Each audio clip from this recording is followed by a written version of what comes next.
नमस्कार किसान साथियों, आज के इस वीडियो में हम बात करेंगे विशेष तौर पर कद्दू की। क्योंकि किसान साथियों अगर देखा जाए तो इस समय मार्केट में आने वाला जो समय है कद्दू का बहुत अच्छा रेट आने वाला है। क्योंकि मैं लगातार किसान साथियों से बोलते आ रहा हूं कि ये फसलें करना चाहिए। जैसे कि अगर हम मार्च की बात करें तो आप मार्च में जैसे कद्दू है, लौकी है, करेला है, और इसके साथ में अगर आप कम दिनों की फसलें लगाना चाहते हैं कि 30 से 35 दिन में अगर हम हार्वेस्ट कर लें तो हम मूली लगा सकते हैं, पालक लगा सकते हैं और इसके साथ में धनिया भी लगा सकते हैं। आप देख सकते हैं कि जैसे कि मार्च, अप्रैल, मई, जून का महीना आता है तो मूली का जो रेट होता है तकरीबन एक मूली 10 रुपए की बिकती है। ऐसे ही हमारे साथ जो जागरूक किसान जुड़े हुए हैं काफ़ी अनुभवशील है। इतना अनुभव है कि उन्होंने जो ग्रेजुएशन किया हुआ है वो एग्रीकल्चर से किया, यानी कृषि से किया हुआ है। आज उनके साथ अपना अनुभव हमारे साथ साझा करेंगे और कुछ अनुभव हम उनके साथ साझा करेंगे। तो किसान साथियों अगर आपको वीडियो अच्छा लगे तो आप जरूर बताइएगा कमेंट बॉक्स के माध्यम से। नमस्कार भाई साहब। नमस्कार। आप पहले बताइएगा कि आपने जो ये इस तरीके से कद्दू की खेती की है तो आपको ये जानकारी कहाँ से मिली? जानकारी के बारे में ये है कि आज के इंटरनेट के समय में सारी कुछ जानकारी यूट्यूब के माध्यम से मिल जाती है। और खेती से जुड़े हुए पहले से ये पिताजी खेती करते थे, उसके बाद हम भी खेती कर रहे हैं और इंटरनेट से सीख भी रहे हैं। और दूसरी बात कि हमने ग्रेजुएशन एग्रीकल्चर से तो बेसिक चीज़ें हमें उस समय से भी पता है कि जो पढ़ाई लिखाई में कि कौन से तत्व की किस समय ज़रूरत होती है, कब कौन सी फसल लगानी चाहिए, ये सारी चीज़ें उसमें आ जाती हैं। अच्छा। तो आप तो मान लो बहुत ही अच्छा आपने किया, क्योंकि आज के समय में अगर देखा जाए तो लोग या जो मतलब इस समय जो कल्चर है कि बच्चे को पढ़ाइएगा और अच्छी नौकरी दिलवाइएगा, ये ट्रेंडिंग में चल रहा है। लेकिन आपने जो किया है कि आपने कृषि विभाग से मतलब कृषि से पढ़ाई की और फिर आप खेती करने लगे।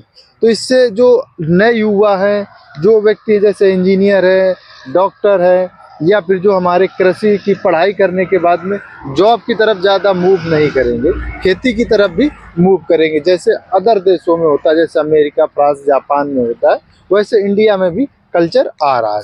चलो बहुत अच्छा लगा आपसे मिल करके।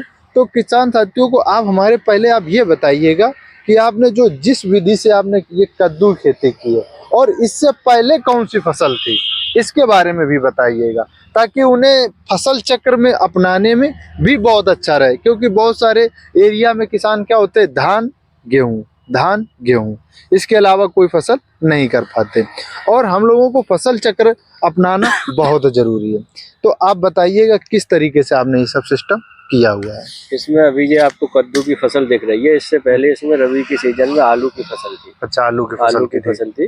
तो आलू जब हमारा हार्वेस्ट की स्थिति में पहुंच रहा था, उससे पहले हमने इसमें जो कद्दू लगा हुआ है, हाँ। जिसका जर्मिनेशन दूसरी जगह एक पॉली हाउस छोटा सा बना रखा था। हाँ। एक पाइप जो 1 इंच आधा इंची के होते हैं, उससे इस तरह का वो बना लिया था। उस पे नेट पॉली हाउस बना लिया था, उस पे से कवर कर रखा था, जिससे कि उस समय सर्दी का मौसम था, जनवरी का समय था, तो जर्मिनेशन खुले में नहीं हो सकता था। तो ऐसे समय पर जर्मिनेशन हमने किया जिस समय बहुत मुश्किल से हो पाता है। तो उसमें थोड़ी कई सारी चीजें थी, वो सारी समझ के उसको टेम्परेचर की जरूरत होती है, उसको नमी की जरूरत होती है। तो वो सारी चीजें जब हमने उसको दी तो वो उगाया।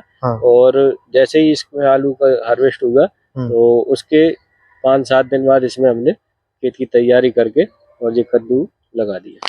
हाँ, जो कि इस समय बहुत सारे जिस समय हमने ये लगाया था कद्दू, उस समय ये लगभग 20 से 25 दिन का पेड़ था 25 से 25 दिन का। ये आपने अच्छा किया कि उधर आपने पौधा तैयार करना स्टार्ट कर दिया और इधर आपका आलू की जो फसल है वो हार्वेस्ट हो रही थी। तो तकरीबन 20 से 25 दिन का आपने गैप मेंटेन कर लिया।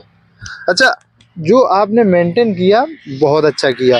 लेकिन आप ये बताएंगे कि जब आपने खेत की तैयारी की थी और आपने परेवट कैसे की थी, ये जरूर हमारे किसान साथियों को, तो क्योंकि विशेष तौर पर इम्पोर्टेंट जो पार्ट होता है वो खेत की तैयारी और परेवट, और जिस तरीके से हम रोपाई करते हैं यानी बुआई करते हैं, वो बहुत ज़्यादा मेंटेन हो, क्योंकि शुरुआती स्टेज होती है। तो परेवट की बात करूं तो परेवट इसमें हमने नहीं की। आलू की खुदाई हमने खुरपी से और हाथ से कराई थी। मशीन उस समय नहीं चली क्योंकि कच्ची आलू की खुदाई थी। तो उसके बाद इसमें थोड़ी सी नमी भी थी, तो नमी को देखते हुए हमने सिर्फ इसमें जुताई कराई, एक बार हैरो से, 2 बार कल्टीवेटर से, और जो भी खाद लगाना था उसमें खाद लगाई, और उसके बाद इसमें हमने सीधे बेड बना दिए। अच्छा, बेड आपने, जैसे कि अब भैया से हम बोलेंगे कि बेड जरूर दिखाइएगा किस तरीके से उन्होंने बेड बनाए हुए हैं। तो आपने इस तरीके से ये बेड मेंटेन करवाया। अच्छा, ये बेड का क्या गैप होगा, जरा आप बैठ के बताइएगा हमारे किसानों बेड का गैप होगा पौधे से पौधे लगभग 4.5 फीट का अंतर आ रहा है। अच्छा, आपने इतना दूरी रखी हुई है बेड की। अच्छा, तो आपने बेड की दूरी रखी, सिंचाई में बहुत अच्छा सफिशिएंट रहता होगा आपको। तो अच्छा, ये पौधे जैसे कि यहाँ पौधा एक वहाँ पौधा है, कितनी दूरी है मेंटेन करके रखे आप? लगभग 1 मीटर पे हमने, क्योंकि कद्दू की बेल काफी बढ़ती है इस वजह से 1 मीटर लगभग हमने पौधे से पौधे की दूरी पे लगाया, और इसमें एक बेड पे लगाया है और अगले बेड पे तो जिग-जैग पोजीशन में लगाया है। अच्छा, जिग-जैग आपने अपनाया। एक पौधा ये दिख रहा है, एक आपको वो दिख रहा है, तो आगे वाली लाइन में उसमें बीच में आ रहा है ये। अच्छा अच्छा, आपने एक मतलब ऐसा किया हुआ है कि आपने जो ये गैप है, तो इस गैप, इस वाले पौधे के सामने ये गैप मेंटेन कर रखा है, फिर आपने जिग-जैग जैसे बताया उस तरीके से आपने कर रखा हुआ है। चलो, बहुत अच्छा आपने किया। फिर इसके बाद में आप ये बताइए कि इस समय अगर देखा जाए तो ये पौधे की जो हाइट है, ये इस समय कितनी हाइट होगी? पौधे की हाइट अभी ये एक डाली लगभग 1.5 मीटर के लगभग पहुंच रही होगी। 1.5 मीटर की। कितने दिन हो गए होंगे? कब, किस तारीख को आपने रोपाई की थी? इसमें हमने रोपाई की है, ये आपको दिख रहा है, देखो इस पे ये हाँ फ्रूट दिख रहा है। हाँ। तो रोपाई का समय रहा था इसमें 6 फरवरी 6 फरवरी को, और आज तारीख अगर देखी जाए तो ये 31 मार्च है। अच्छा, 31 मार्च है, यानी फ्लावरिंग स्टेज आ चुकी है, फ्रूटिंग होना प्रारंभ हो चुका है।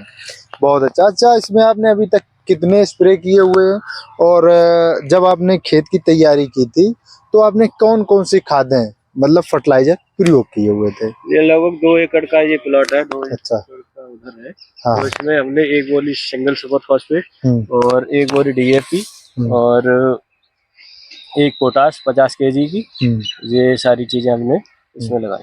अच्छा, इतना आपने डाला हुआ था।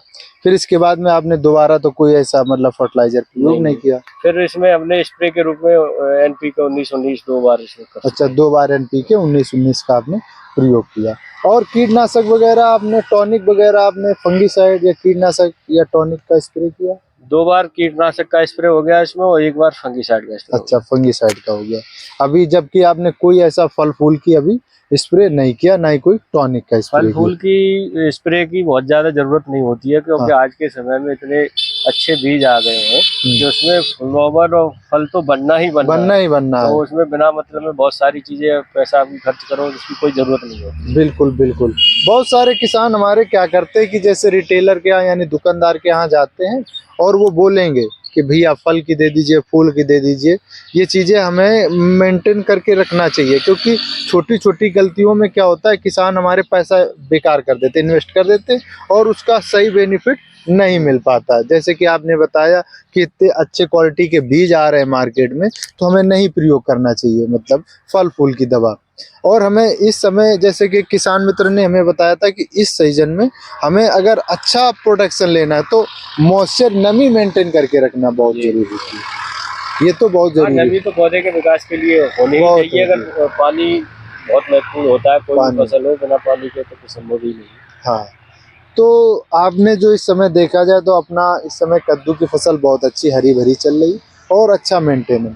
कुछ हमारे किसान मित्रों को ऐसी कोई टेक्नोलॉजी या कुछ ऐसी बात बताइए जो हमारे किसान साथी आपसे सीख सके और आने वाले समय में वो अपने फसलों में यानी खेतों में प्रयोग कर सकें, और उससे क्या हो कि उन्हें भी कुछ अच्छा सीख मिलेगा।